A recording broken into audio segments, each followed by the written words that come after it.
Welcome back to Stranger Nerds, everybody. It is one of your hosts here, Connor Vandermark. We have Mitchell Lee, Nick Izzo, and Tommy Grant, and we are the Jersey Nerds. And today we have episode 2 of season 2, which is Trick or Treat Freak, both written and directed by the Duffer Brothers on this one. Any opening thoughts, gentlemen? Mitchell, we're looking at you.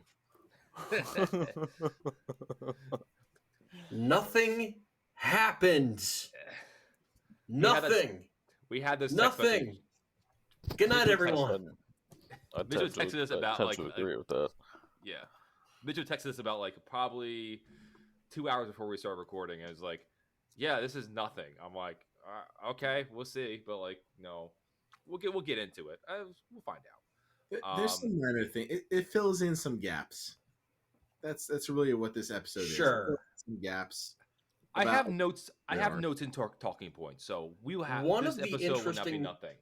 One of the interesting things about being able to come on here and talk with you, lovely three gentlemen, about this television program called Stranger Things is that we will not all have the same opinion. We will not all have the same takeaways from the show. And there is a chance that one of you says something that makes me go, huh, you know what? I didn't think about it that way. Or that's interesting. Or maybe I should go back and check that out.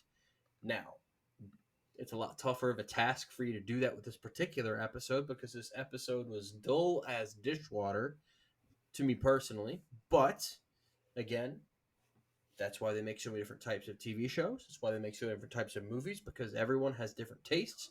Maybe one of you thinks that this was the magnum opus of the show. I don't know. No. No. Way to break all the attention. Sorry about that. But I was kind of surprised it was a lull of an episode because it was written and directed by the Duffer Brothers, who are obviously running the show. Didn't know that. I thought the episode was still good, and I had no qualms about it. But what's okay? So going back on track here, from our predictions from last week, Izzo, do you have the doc pulled up or no? My own personal predictions. Yeah, from your predictions from our last episode. Yeah. Do you remember or not? Because I have it up just in case. All right. I typed it. See, everybody, we have improved compared Connor, to last season. This isn't season 1, Nick. This is season 2, Nick. He's on top of shit. He's prepared. Right. So, all right. I don't did you write that nothing will happen? Because if so, you're right. My prediction: nothing. Yeah, I mean, it wasn't much of a prediction, but it was just that the boys would finally talk with Max and ask and gain the courage to hang out, and Hopper would further investigate and continue to hide 11. That's really all I had. I didn't. Big. The other one was nothing there, Nick. There's nothing. Yeah. Yeah, really going out on a limb there. Yeah, definitely.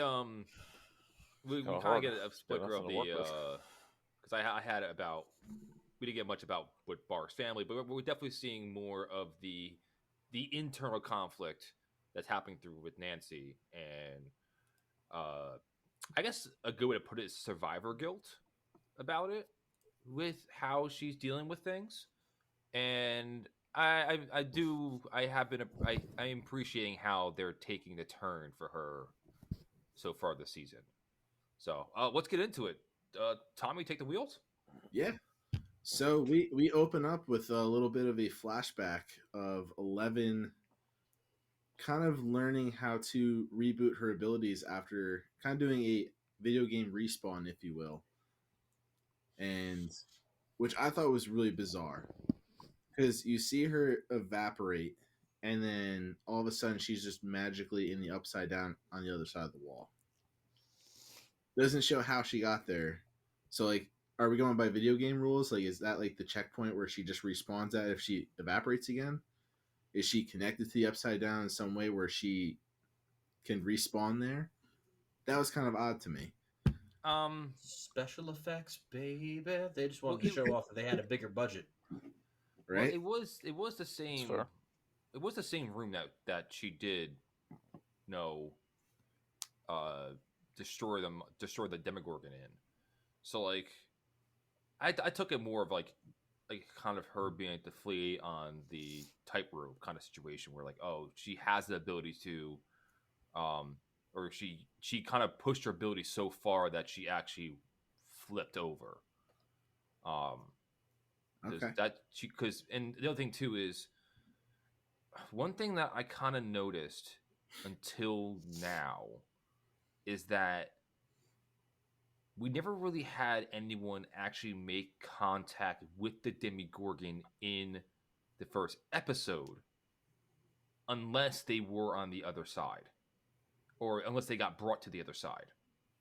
So, because I'm thinking, like, when the Demogorgon came into the I guess our reality, I'm just going to use that as our stepping point. When the Demogorgon came into our reality, I don't think there was a scene, and correct me if I was wrong, but like that anyone who moved from each side had or someone who got captured, like say Barb, for example, they didn't really have any interaction with it. But like I'm definitely because of the fact that Eleven's like so entrenched into that world already, and you can kind of see already with the Wheel 2 also kind of stuck in that limbo, that because she's now becoming a part of it, that she's also getting more interaction between the ability to flip from one to the other. Yeah. So that's how I kind of saw it. And then because the one thing that came up that my first thought was, where in the timeline did this happen? Because the fact that when she went to the portal, there were still people looking around. So was it after the fact of like how long were the kids gone for until I don't think they were going very far. I think it was like an instant respawn. That's what I thought. Oh, I thought it was like instantaneous, and she was waiting for it to be clear until her to get. The first thing she went to was try to go to Will's house. Yep. Mike's house, and then there was all the cop cars there. I think she was trying to like lay low at first, and then hopefully get out. But obviously that didn't happen. Which brings me to another scene that drove me nuts in this episode, where we see Mike getting interviewed by the government agents, and he's doing the even if I knew where she was, I wouldn't tell you, because in his mind he thinks she's dead, and he all of a sudden sees her staring at him in the window. And instead of just playing it off cool, he gives the look at just like staring at the window, completely giving her away. And all the government agents just like, oh shit, she's outside. Dumbass. And just Dumbass. Man was just glaring, almost like Rudolph pointing the way on New Year's, on Christmas. Like she's right there. Hopper should make discreet his word of the day, because he just did not understand how to be discreet in that scene. He just completely gave Elle away, and she had to basically run to the woods, where we eventually see her run into Hopper. Honestly, I will fight back on that a little bit, because I don't blame Mike in that situation, because the fact that he just saw, let's be real, it's Mike's love interest, just evaporate in front of himself. Taking care of the Demogorgon. He's still kind of in shock, and I can definitely see him going brain dead. Like, is that her? I can't tell, because he still doubts himself. He thinks she's out there. At the same time, he's losing hope that she is.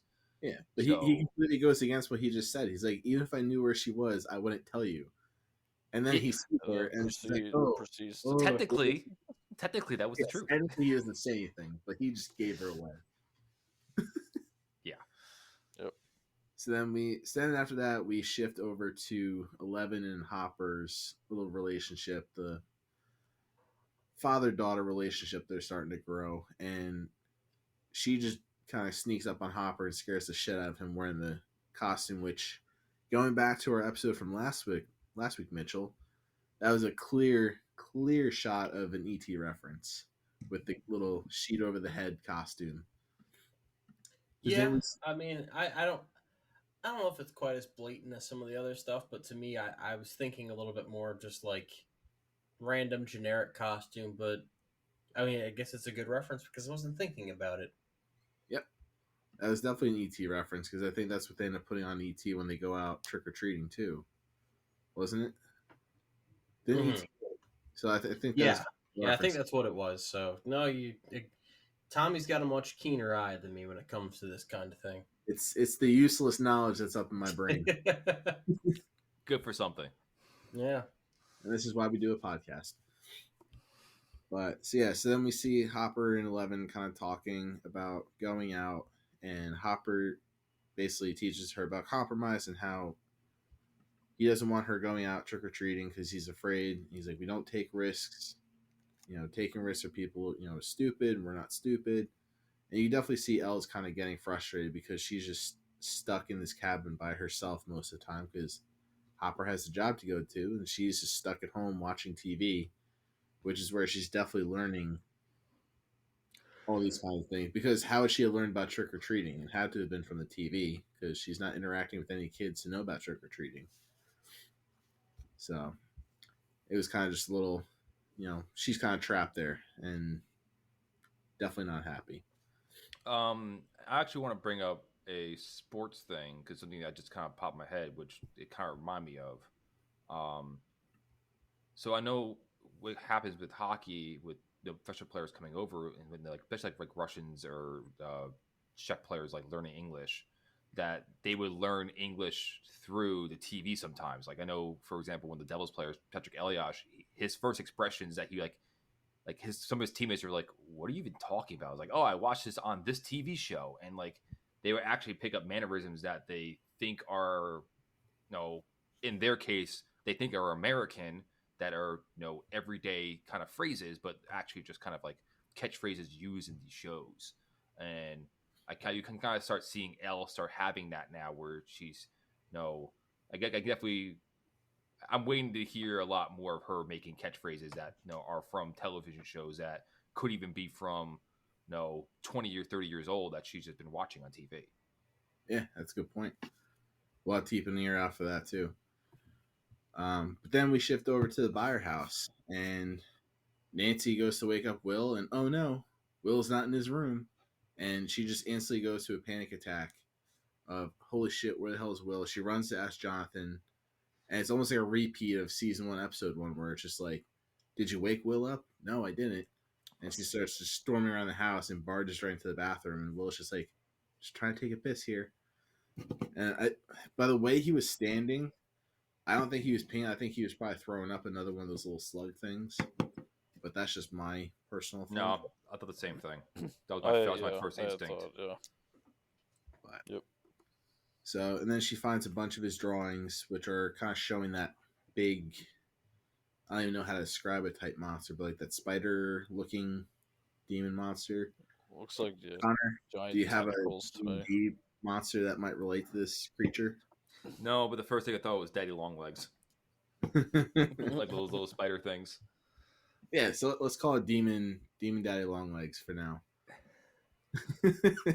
So Joyce finds a bunch of drawings of the Demon Daddy Longlegs that Will was drawing. So she kind of asks him, like, hey, like, are you having episodes again?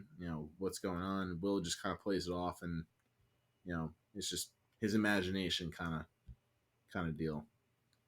But so you definitely see Will trying to cover up stuff. He's definitely being more secretive. I don't know if it's just to spare Joyce, her feelings, or if he's just too scared to say anything. I kind of got the vibe of just like, I just don't really want to talk about that kind of thing right now. He wants to be just normal. Yeah, but I mean, it's been a whole year since everything's happened. So I feel like, but people are still coming up to him and calling him Ghost Boy, Zombie Boy. Not a very creative nickname, but he's still getting that. It fits the bill though. Sure. That's the problem.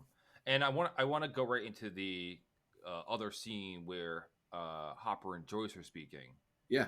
Because the fact that, props to Joyce though, to having a keen eye. Like, no, that's my front door. Yeah. And she's like, no, this is an actual episode. Like, I know I'm worried about him, but still things aren't right with him. And Hopper doesn't make the point like, oh, it still could be PTSD, which again, that is a very real occurrence where those PTSD survivors feel like they're in the actual situation, and like it doesn't have to be when it comes to like a again, like any traumatic event can cause these kind of things. It has to be a war, but it can just be just regular abuse and situations like that.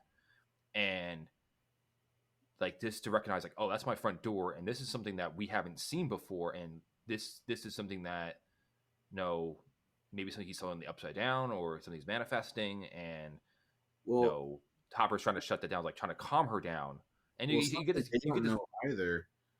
That we as the audience don't know either, but we know he was hiding in his little makeshift fort in the woods in the Upside Down. Yeah. Which was behind his house.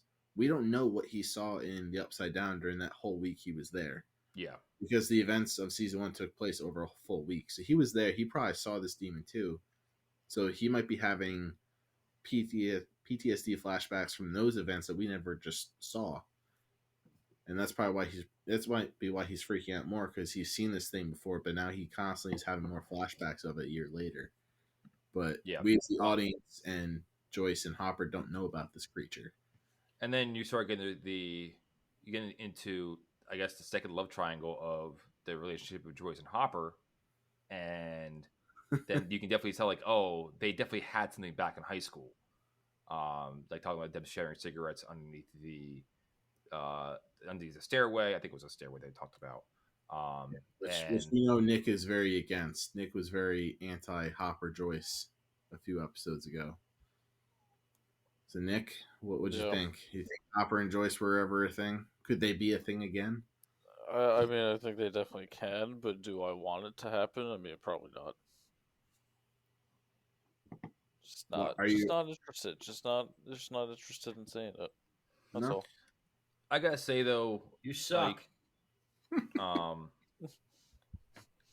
the one thing that, because I kind of feel bad for what's his face name, Bob? Is it Bob? Yeah. I kind of feel bad for Bob. Well, like, it's Samwise Gamgee, but yeah, you can call him. So, because like Bob has no idea what traumatic shit they did actually went. Like they know, like, oh, him disappearing for the week, but like the actual events that went down are much more detailed and crazier than anyone would ever believe.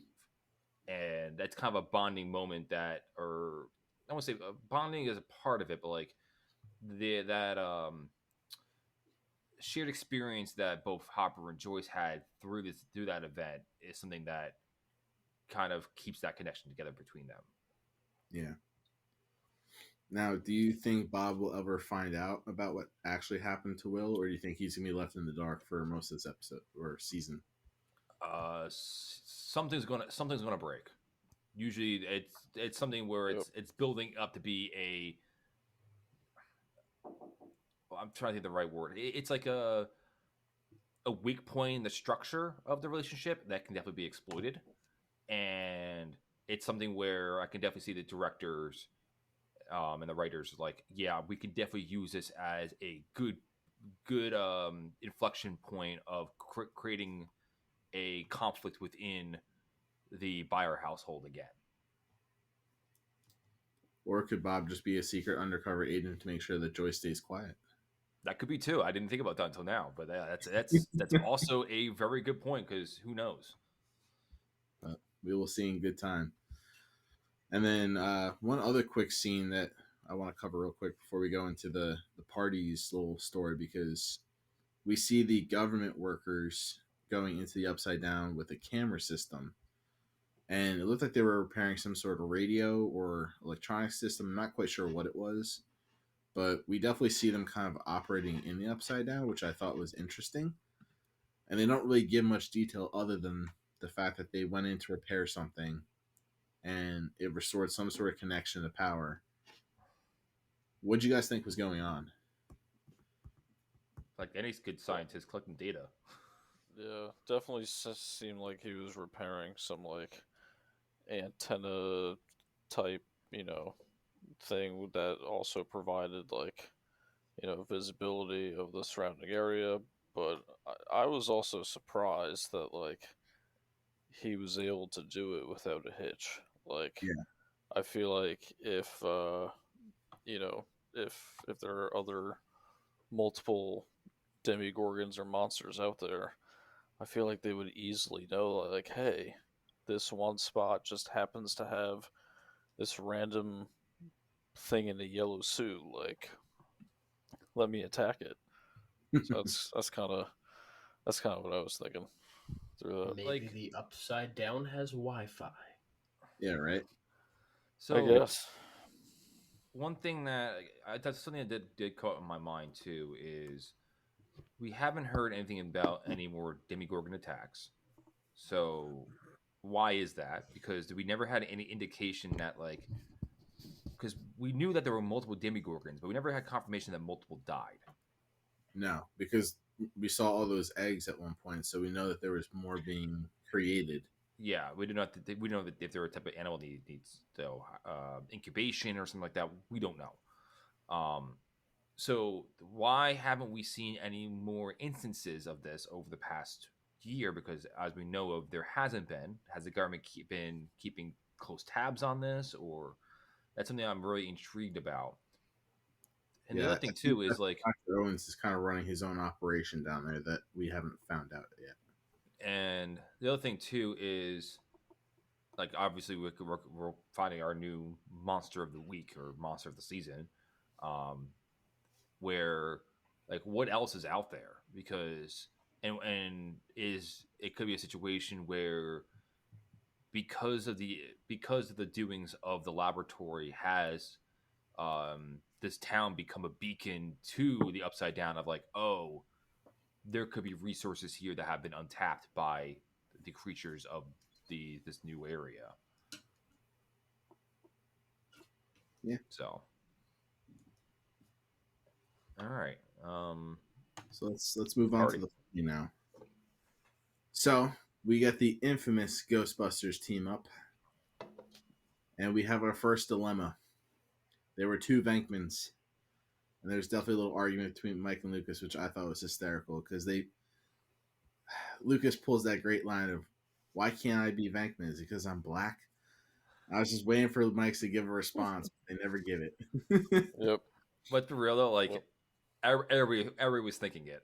Yes, and I Lucas, I don't blame him either because he's completely right. All the three are scientists, and yeah definitely. Egon was my boy personally. Yeah, I was more of a Stents guy. I was more of a let's put on a better movie guy, but oh come on! I literally just drove past that building literally. I 2 weeks like ago. Ghostbusters. I just don't love it, but I'm kind of in the same boat there. I never cared enough. Ghostbusters 2, every other Ghostbusters movie since then has been worse, though, by far. Well, did you see the new Ghostbusters that has Mike in it? Actually, the Paul Rudd one isn't bad. Yeah, one's it's a lot better than Ghostbusters 2 and a lot better than that 2016 one with Melissa McCarthy. That one doesn't exist in my mind. It does exist. I saw it. Nope. It exists. It does exist. It's bad. It's horrible, but it exists. Nope. I watched it once and I burned it out of my memory, and it does not exist anymore. Yeah, at least you watched it once. Gave it a chance. You tried. I mean, the fact that you had Bill Murray in the movie and just completely wasted his character didn't even make him like they did that in every other Ghostbusters movie since.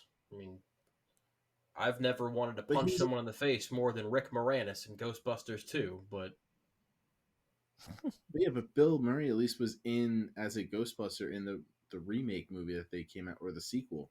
The 2016 one, he wasn't a Ghostbuster. He was just some random dude that they're like, he was a guy in a coat. Yeah, like, oh, we'll have the actor here as a cameo, but not actually play his character in a Ghostbusters movie. Yeah. But we digress. Yeah. Back to Dustin alerting the party of that just nightmarish embarrassment that they have. They all go to school in their costumes, and it's just that realization of like, oh shit, no one else is in costume. We're old enough now. Like, no one wears their costumes anymore. Thank God we never had that issue in school. But It's true. I Dustin just just said goes we've all been there, where everyone we had this I issue. don't think maybe not was... for Halloween specifically, but where like you thought that everyone was going to be doing something, and then that ends up not being the case, or vice versa. You thought, no one's going to be doing that, and then everyone is. I need more details to the story. I'm trying to think of specifics, but I'm blanking. Okay. But one thing I don't get is Yeah. that like this is the same school where they're at last year, correct? Like, As far as I know, they're still in the same school. I'm not so sure. like why the sudden change is my thing. Like if they went to high school, like an actual like transition from middle school to high school, and that was a situation, I could see that.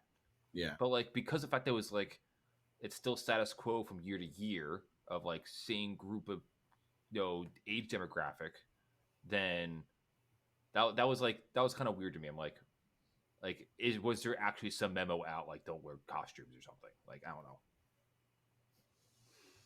Yeah, it was just that awkward thing. But so then we see another awkward encounter of Dustin and Lucas trying to figure out how to approach Max and how to talk to her. And all they were trying to do was just invite her out trick-or-treating. But it's just like that awkward, like, oh, we'll just wait till after class. And it's like they're about to go up and ask her, and all of a sudden she just walks away. Oh, we'll just get her later. No big deal. But it was just funny just seeing that like awkwardness of like just how hard it was back in those days just to approach a girl and ask her something simple. And when they finally did approach her, it was also awkward as hell, where they were stuttering over themselves. Yes. What was the word that she used? Pedantic. I can't think of the name of the exact word. Yes, quite pedantic. Shallow and pedantic. And I don't think it was pedantic, but so I know it started with a P, but I think it starts with an S. no, it was definitely started with a P. What was it? It started with an S. No, I don't. But anyway, it was just that kind of. No, that is definitely. We have all definitely been there. I know I have. I was that awkward kid in middle school. Nah, I always had 100% Riz on lockdown. No, I didn't. Your Riz was still hiding in a shadow decades before you even got to it. Hey, you shut the hell up now. Let me keep the facade. I was always a pimp.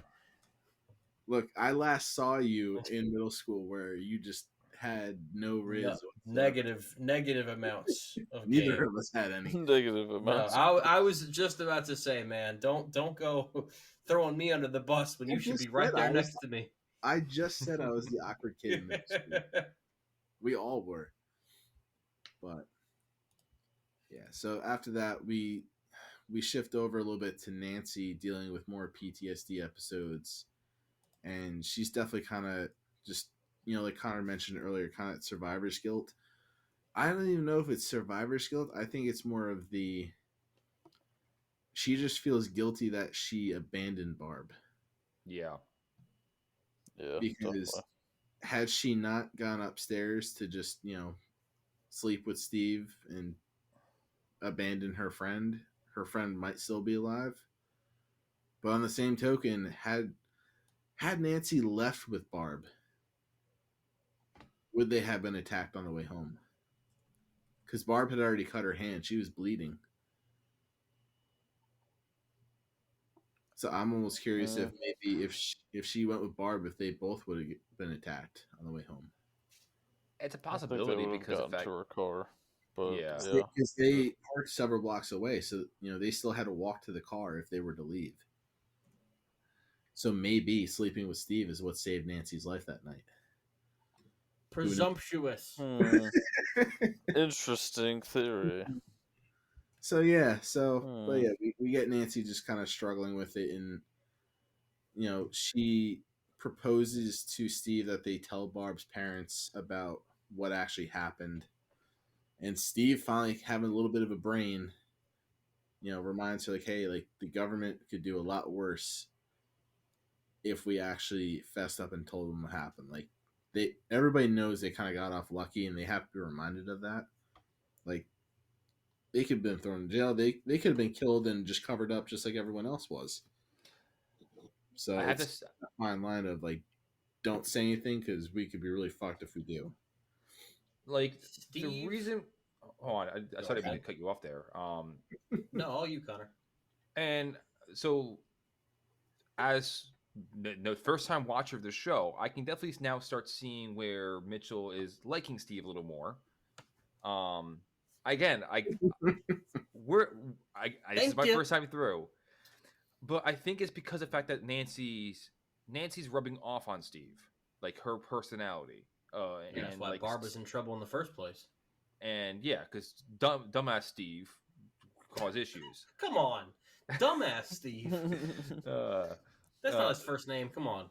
I know. I could see why you like him, dumbass Steve. I can see why you like him, fucking idiot like you. Like what? You just complimented him and then just dumbass. Well, I'm saying I can see why you like him. because before, like, Dumbass. like you can see now where, like, how Steve views the relationship has changed, in my opinion. At first, it was more of an infatuation with Nancy. Now it's he's actually putting the work into the relationship. Where, no, like the first scene we see him and Nancy together in this episode is him actually doing the schoolwork and like keeping his mouth shut and actually focusing. I'm like, okay, this is good. And like I was very it was you can see the turnaround in him.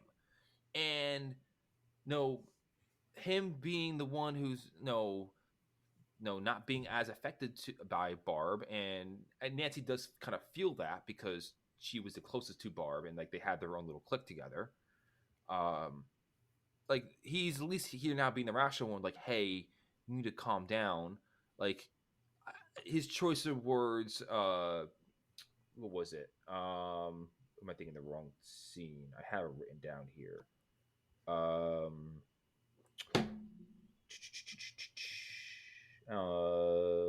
Nope, that was later on. Different scene I was thinking of.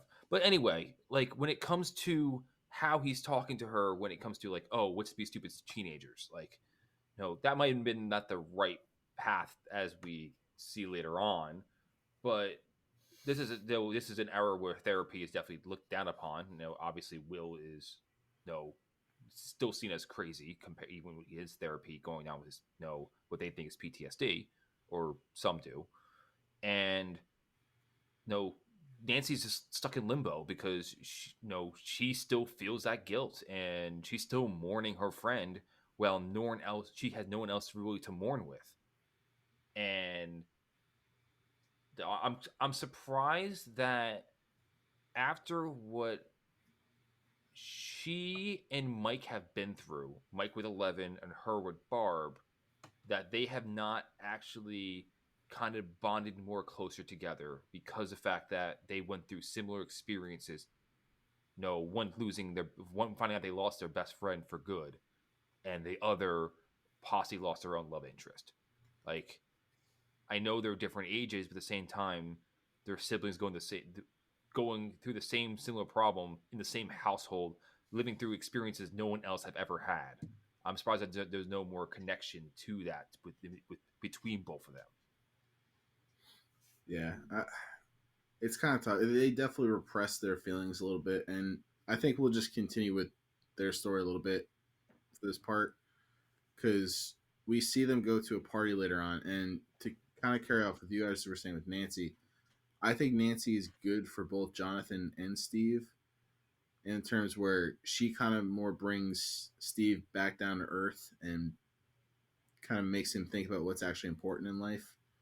And Jonathan in the sense of getting him to come out of a shell and actually socialize and be a part of society, not just hide behind the camera. I think Nancy is really good for both of them, like you just said, in that stepping stone relationship type of thing. You learn things when you're dating Nancy, whether it's, how to loosen up or how to come back down to earth, like you said, and then you're so much better for an actual human being. And that kind of makes it more, and that's what, in my eyes, makes it such a good, interesting kind of love triangle trio, because you see Steve and Jonathan both kind of cling to Nancy, and that's what makes them compete with each other. Because as people, they don't hate each other, but they're just competing to be with Nancy because they know she makes them better people. And then on the flip side, you have Nancy, who's actually now spiraling, Yes. which I thought was a really interesting flip on the whole thing. Yes, because we see her getting trashed, which was a little funny scene where she kind of asked that, the kid, like, hey, what's in this? And it's just pure fuel, baby. And just flashback, Rutgers party days and college parties. So, as someone who's not movie adjacent, was he like Animal House style scene or no? Yes. I don't know. That was a pure. Never seen that movie. Animal House. That was Belushi's character. Oh, that wasn't on your list of 4,000? It's on the list. It is on the list. No, yeah. It's not a movie I've seen many times, but I have seen a few. But that is a reference to Belushi's character in Animal House. I kind of figured. I was like, I wasn't sure if that movie was out. The costume, the toga with the whole crown, like the Caesar crown. I was like, okay, I think it is, but I'm not sure. Which I think is also an 80s movie, if I remember correctly. But I will say Natalia Dyer, I'm a big fan of her work in this series. I do think she's very strong as Nancy. Yes. Not good acting like she's drunk.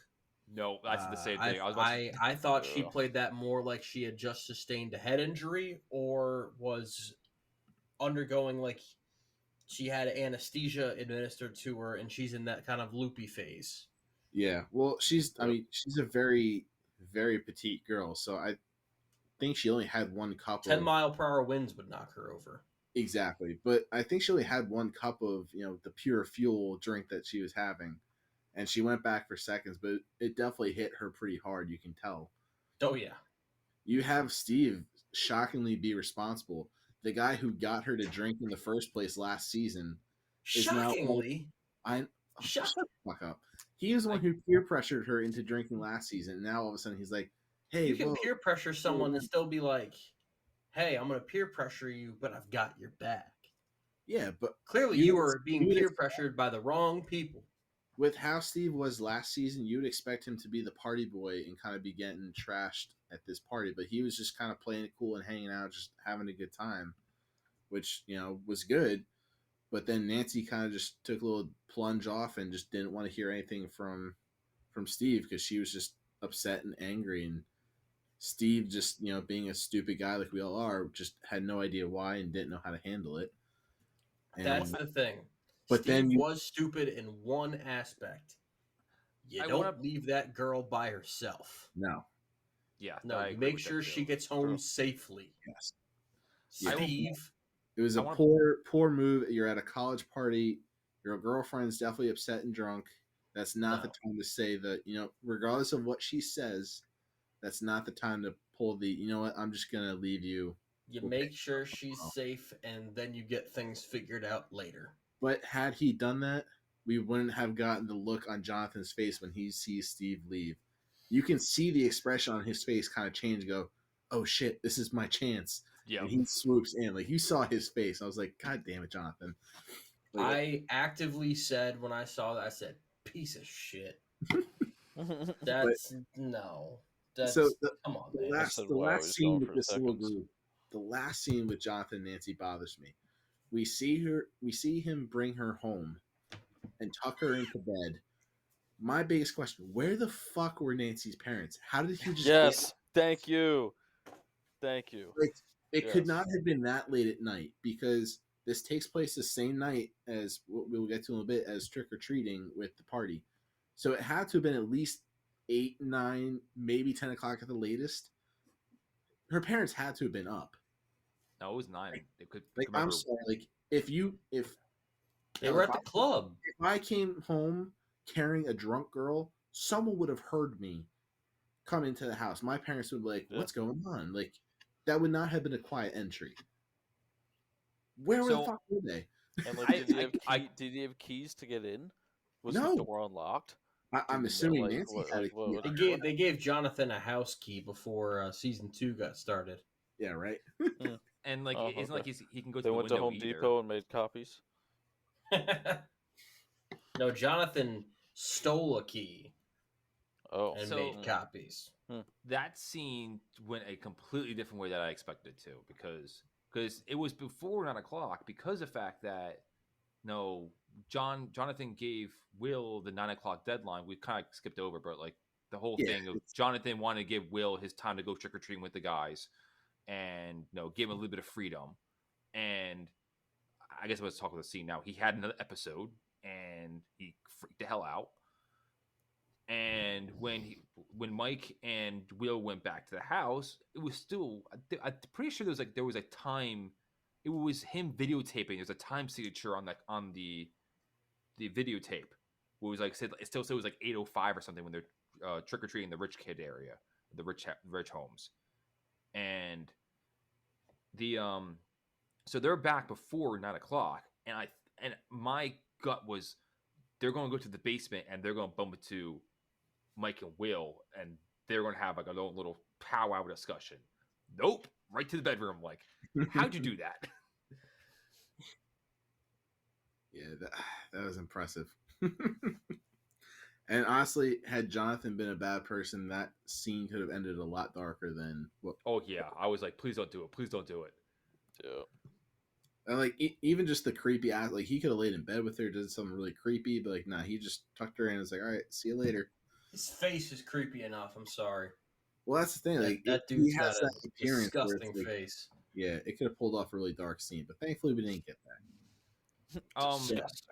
Because I brought it up, I want to bring up the Halloween stuff with the party. Yeah. Yeah, I thought the first thing, because they made a comment, top candy bar. Yes. All right. So yeah, I want to discuss this. I put in my notes like top candy bar. You have to discuss this. Yes, it has to be discussed. So Dustin was the big fan of Three Musketeers. I'm on the same page. Three Musketeers was usually my go-to. I don't know what it is. I always love Three Musketeers. That and Twix bars. Those are my top two. You're doing all right, Tommy. Usually you get on the mic and you say some really dumb shit, but this time I think you got a good take. Wow. Okay, let's hear yours, Hotshot. Mitchell, I have the utmost respect for your opinions. No, you don't. The fact that we share the same humbles me. I would also put Kit Kat in there because I like my candy to have a little bit of a crunch to it. But Three Musketeers and Twix are also fantastic. But Kit Kat would be my number one. Nick, I am actually shocked to hear that because that is also my number one, followed by Reese's. Get the fuck out. Oh, okay. Number two is weak. I'm not a chocolate peanut butter guy. Hold on. Reese's. Are we talking traditional Reese's Pieces? What are we talking here? Reese's Puff cereal? Well, just whatever, whichever one, just in general. Okay, I will. As someone who does like peanut butter, and no, it stinks that I am dating someone who is allergic to anything nuts. So the ratio of chocolate to peanut butter, the ratio of chocolate to peanut butter is very important when it comes to Reese's cups and what their sizes are, because that ratio is very important. Not my top candy, but I still like them a lot. My number one, it might be more of a left field thing, but the 100 Grand bar, underrated and amazing. Because it has the caramel. Why can't you just be normal? No. I never pick something people have eaten. Dude, they went off the shelf. Like they're good candy. Yeah, because you got them. Nah. You got He's saying this is just because of you. 10 of these for me. God. Oh, look, they're all out. These are doing great. You got the last pack. But it has the crunch, it has the caramel, it has the chocolate. And my number two would probably be Twix, Connor. Yeah, but I think it is a superior because it has a better caramel ratio. I like my caramel. It is not superior. Oh my god! And then he's got the caramel ratio figured out. Oh my god! You would be great for a food show. Oh, I'd just be like, yeah, it tastes good. You're like, That's- oh, the that's caramel ratio hilarious. is off on this. I love my food. 10% lower than it was supposed to be. That's exactly what it I'm very picky when it comes to that stuff. And then the other one would definitely be the better than Three Musketeers is definitely the Milky Way. Because you have that nice slight caramel layer on top of All right, we're moving on. Oh, is the caramel ratio on that one good enough for you? I love caramel, man. Yeah. All right, so yeah, I was gonna say He definitely is. The A Three Musketeers caramel is guy. nougat, and just it's boring. Just at least add a little flair onto that. Boring. The Okay. dark one is the best of the dark It's chocolate. a candy boring bar, not a about nougat? TV show. What is boring about nougat, sir? It's Explain really- yourself. Ted. Shut up. Whatever the opposite of being on a heater is, that's you right now, Connor. Ice cold, baby, ice cold, like my Yeah. veins. Your Sweet love for the Jesus. 100 gram bar is just as outrageous as Mitchell's need to have 2 decimals when rating an episode. Hey, you shut the hell up, or I'm taking. I've considered 5. Oh, That's You right. do that, I Go quit. I kick deeper. you off the show. This is like Inception. I can go deeper. Anywho, Off of the great candy bar debacle of 2023, we move on. so what I want to get to, other than candy, was definitely the kind of split of the party where you have the Lucas and Dustin definitely fawning over Mad Max, and then you have Will and Mike who are also in their own, no, I won't say drama's not the right word, but like their own You situation. looking at my show notes. Thank you. I no, I wasn't looking at that in that case. Which again, you are right though. Like because the fact that like it is something where at first you had the conflict of I felt like it was Mike versus Dustin and Lucas to start out with what happened with L. And it's also now Dustin and Lucas going after the girl, but now Will's in the picture. Yep. And it's nice to see Mike kind of maybe have a little more of an ally, and like you can see Mike kind of open up and like they're like oh I wish you would have met Elle because you would have really liked her, and like Yep. But you kind of see like I'm curious how the long-term relationship of the group is going to be, because who did Will scream? Like I know the other guys went for, but Will screamed for Mike. Like that was his first like I'm panicking. Where's Mike? I need to find him. When he went back to the Upside Down, like that was his go-to.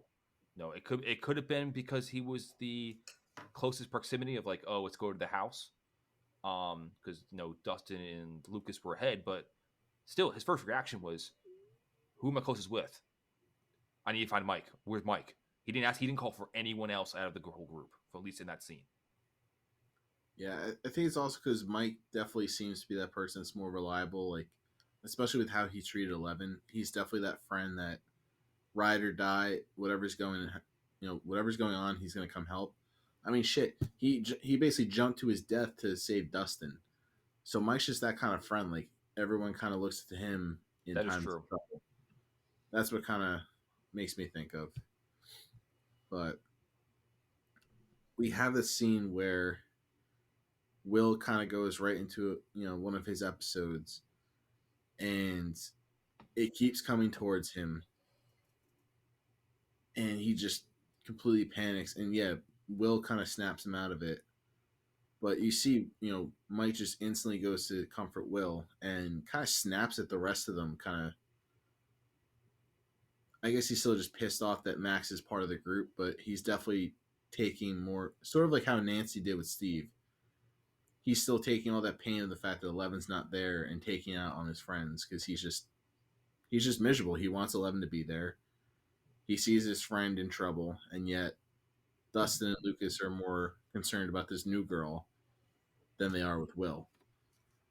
So we definitely see a dynamic. We definitely see why Will and Mike are kind of the new team, and Dustin and Lucas are a separate team in this aspect.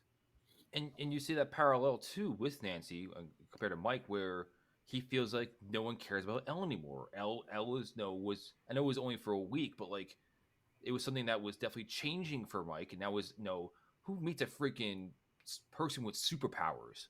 Like that's something that's going to stick in your mind for ages. And the fact that no one else is feeling that longing for Elle, like Nancy has a longing for Barb, that like no, that's still like that fort's still in his basement. Like it's still there as a constant reminder for him. And which, by the way, also surprises me that his parents haven't cleaned that up yet after finding out that he was harboring this weapon in their basement, and Mrs. Wheeler definitely saw the fort and knew what it was for. Why didn't they ever clean it up? Did they just not ever go into the basement? I do not know. They were clueless. But they were definitely notified of it, because you see the one scene where I think it was this episode where they're actually talking about, like, oh, we're not commies, like we are patriots. The father's like, we're patriots here in this household, every single one of us. Like, after all that, you still have not done anything about that little hidey hole for her. But yeah, I think it's very interesting the parallels between Mike and Nancy, and like just talk to each other. Like, you can at least trauma bond together. yeah, I mean, we see this at the end too, with Will and Mike kind of trauma bonding when they get back to Mike's house, and Will kind of opens up and tells Mike, which again, he doesn't tell his brother, he doesn't tell his mom, but he tells Mike exactly what he sees, what's happening, what he's feeling. And don't tell Lucas or Dustin either. Yeah, which I definitely saw as a big Lord of the Rings reference for those who have seen it at the end of the Fellowship of the Ring, when Frodo finally decides to go on his own. And it's like, don't tell Sam, he won't understand. Like, that's what I saw from from that little scene. Sure, it's good. It's a good analogy. Yeah, but I'm not sure why Will doesn't want Dustin and Lucas to know, but he's definitely using Mike as his confidant, and we definitely see their relationship kind of strengthen in the scene.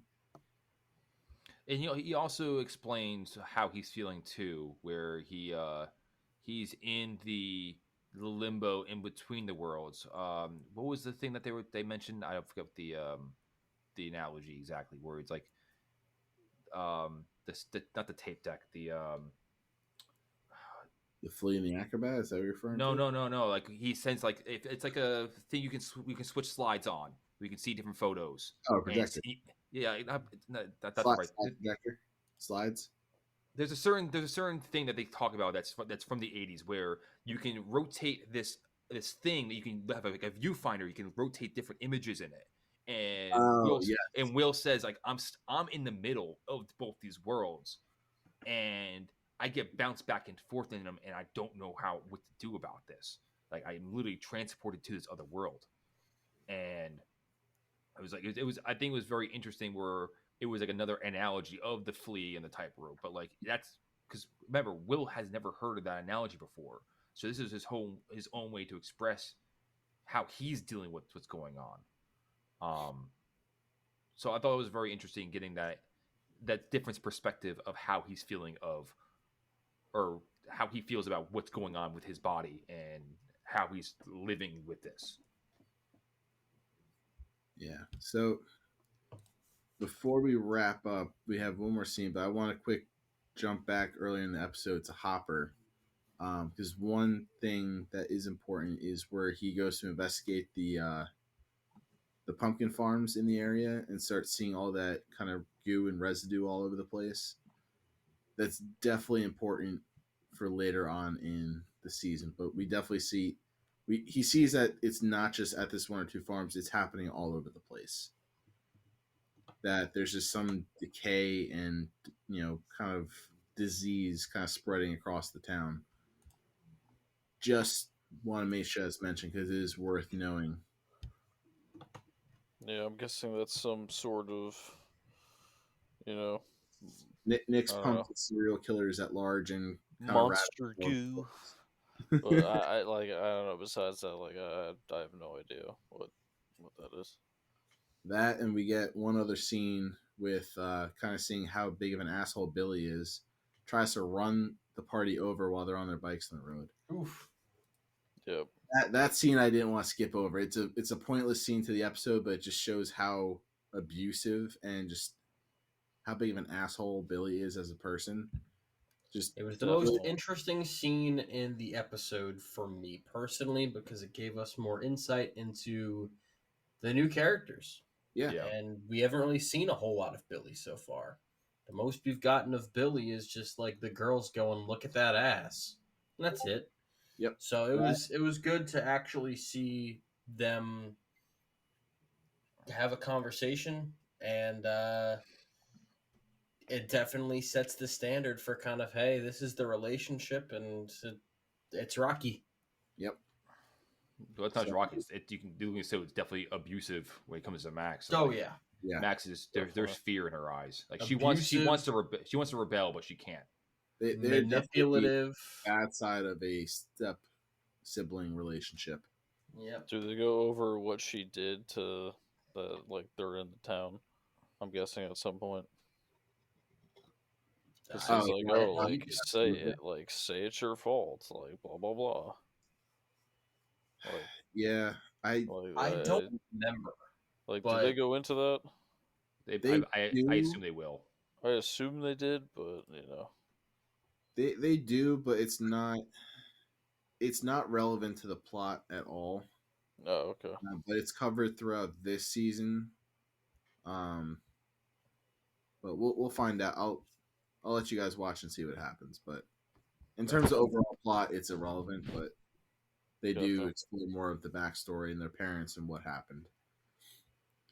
But so then we wrap up with the final scene of Dustin coming home from trick-or-treating and hear some noises coming around from the trash cans, which we heard from last episode as well, but he kind of brushes it off. But he's in his Ghostbusters gear, so he's ready for a fight, and rips open the garbage can lid and just goes, holy shit. So Connor and Nick, what do you think was in this trash can? Because this will definitely play into the rest of the season. So my first thought was one of those weird, was it called the Gremlins from that weird movie? Yes. Dubbed the Gremlins. Mm-hmm. Yeah. Gremlins from Gremlins. That's what I was supposed to say. You mean Gremlins? I wasn't sure that was the name of the movie. I was like, I know they're called Gremlins, but is it the movie Gremlins? But I do want to make the comment though, that the noise that we heard from the trash can also came from the same scene where Will was transported back to the Upside Down during trick or treating. You can hear sounds like a clicking sound. Yeah, and I was like, wherever Will was near was also in Dustin's trash can twice now. So what do we think it is? Oh, if you had to take a guess. And this will go into predictions for next episode because the next episode is titled The Pollywog. So if that gives you any hints. That's a fucking Pokemon right there. Yeah, pretty much. So based on that, I'm gonna say it's the next monster variant, I guess, from the Upside Down. That is a Poliwag apparently. Well, now you just said it because I'm not going to say it now just in case for those who don't want to spoil for themselves. But it clicked in my head. Just say the name of the title of the next episode. So, okay. So let's go into ratings. I'll start. I'll give it a 7.3. It was good. Nothing crazy happening. It's definitely my lowest score, but I thought it was a good episode still. There was a lot of sprinkling of things. Not according to what Mitchell said earlier, there's nothing happening, but it's a lot of again, we talked for already an hour about this whole episode, and there was a lot of relevant stuff going on, but it isn't nothing that's forward facing. There's nothing really grabbing the plot right now. And obviously Dustin finding something that is not of this world is definitely going to be forward facing plot. Yeah, it was a relationship building episode. Gotta have them. Yep. Yeah, I pretty much felt the same way. Definitely a filler episode of sorts. I'm gonna be generous with a 5.5. Oof. There's just nothing going on. Yeah. Wow. Nothing. Tommy. I'm gonna give it a 6.8. Same reasons as everybody else. There's not much happening. It's not an episode that I look to rewatch because nothing it's not an exciting episode by any means, but it definitely has importance for the relationships that we're going to see kind of develop over the season. But yeah, 6.8 is where I stand. Mitchell, I appreciate you grabbing the pen and paper so you're already writing down your score. Yep. So, my prediction for Mitchell's, I would say he gives it a 6.2. 4. Well, you know I go 2 decimals. I said 6.24. I think the last one for you, bud. I'm gonna go 5.77. I'm gonna go 5.93 just because Mitchell laughed at how ridiculously low Nick's. Oh man, you just priced the right shit out of me. Oh my god! Playing price of right rules for you. You suck. So here's the thing. I just want to make something clear. We've been talking about this for an hour now, but you notice the most excited I got was when we were talking about like candy bars. So that should tell you everything you need to know about how I feel about this episode. My second thing is, Connor, I know you saw me grab the pen and paper, right? Did you see anything else? I just saw you grab the pen and paper and I know it's a mirror, but it is a 6.24 right on the dot. Wow. Oh shit! So Connor was right. Connor and I are now officially tied for exactly guessing Mitchell's rating. No, you did not exactly guess that number. That was no. I said yeah. He did 8.95. The first episode we did it on, I got it right. Did you really? He got the 8.95. He did, yeah. He did. Damn. He did. Yeah. No, it makes me feel good though. But the fact that you got it, he got it on a 5, which is like kind of like a more generic. Yeah. 6.24 was a tough one. But this was also a tough episode to sit through. I'm not going to lie. I was bored out of my mind. I could have gone lower, but I do recognize that it is important and I don't know. It's could have been worse. It has relevance. We all gave this by far the lowest grade so far. So I am glad that I was not alone in this because I thought maybe someone would come out of it being like, man, I really enjoyed that one. 8.2. And that did not happen. No, that was again, like I definitely been the highest grader and like I'm grading on to me personally like a like pass or fail kind of scale, like or like are you really that bad? Like 5 is like I consider 5 as like, oh, not great. But to me that's not there's a million ways that we can rate an episode, but it's just easiest to go with overall feel. No, I get that. Like I will say this to Connor and Nick, without giving too much away. Season 2 is my least favorite season. I like it, but it is my least favorite season of the bunch. I think 3 and 4 do a fantastic job of getting us back on track and kind of where we really want to go. So I know that the start of the second season being a little bit weaker is kind of like, okay, we're really, how many of these types of episodes are we going to have to sit through? We're going to a good place.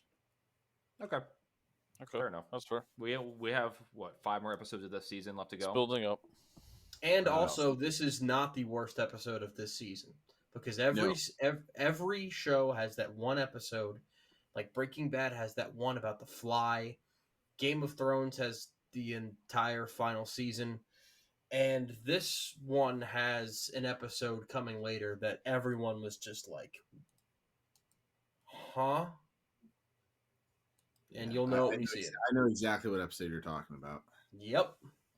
So, yeah, we will get to that. But with that being said, let's wrap this one up and tune in next week for episode 3. Yeah, so make sure you guys follow our social media stuff. Stranger Nerds on Instagram, Twitter, or X. Still Twitter, whatever. We're calling that Twitter. That's still it's burning to the ground. So pretty much any social media platform, look for that, and you will find it. So as for myself, Mitchell Lee, Nick Izzo, and Tommy Grant, thank you so much. See you next episode. What's the name of the episode we got? You written down at the bottom of this? The Poliwag you mentioned. Yeah, Poliwag. It's a good. If you know Pokemon, probably a good hit. Have a good one.